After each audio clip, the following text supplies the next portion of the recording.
Today we remember Bjorn Andresen, a man whose life was full of seasons, bright and shadowed, as we all have in our own.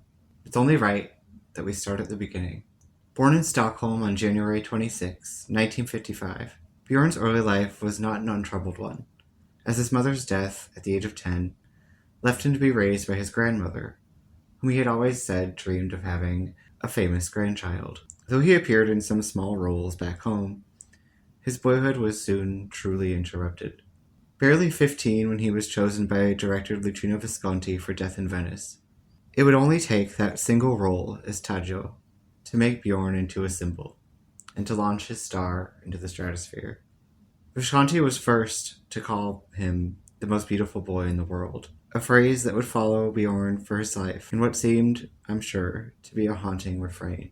What began as a cinematic dream, soon for him, became a strange sort of captivity. The world saw his face, but not his story, nor the loneliness of being idolized, yet not understood. In interviews, he spoke of these days as being possessed by other people's view of who I was. Yet, Bjorn endured, and studied music, still acted, and pursued the arts. I first discovered him through the documentary on his life and fame, The Most Beautiful Boy in the World. I found there a kindred spirit of sorts, someone who had grown up too fast and was reconciling who he had become with what his younger self had wanted, felt, and went through. There was also his impact upon anime, something which also drew me in, given that I have loved it my whole life. And yet I wonder still, as I write this, how he might have absorbed such an impact, especially given his long tenure in Japan. We'll never truly know, but he did give us some solid J-pop in his day. Why don't we take a second to listen? ために生まれてきたよあの日私はこの世に来たよ君の傍らこうして二人でいると Bjorn's truest and most deep love for me seems to have been music.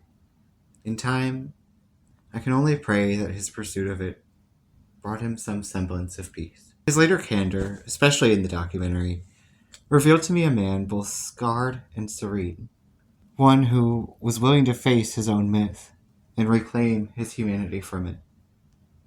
He spoke even of those less than happy times, not with bitterness or anger, but with the gravity of someone who has survived the world's eyes and found himself again.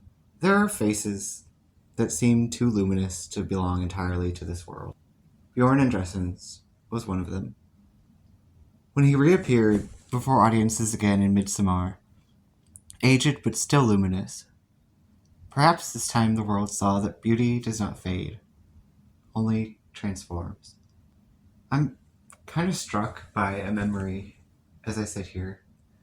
When I was researching for my Death in Venice video, I talked a lot about it with my mom, and I remember showing her a picture of Bjorn in the film, and then Bjorn as he was then at the time, an older man.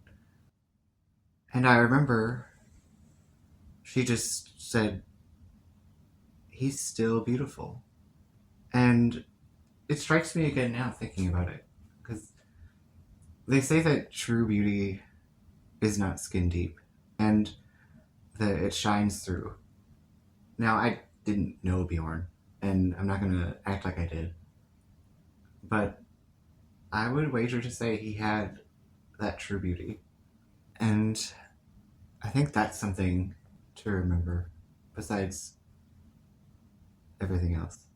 Bjorn Andresen passed away today on October 27th, 2025, at the age of 70.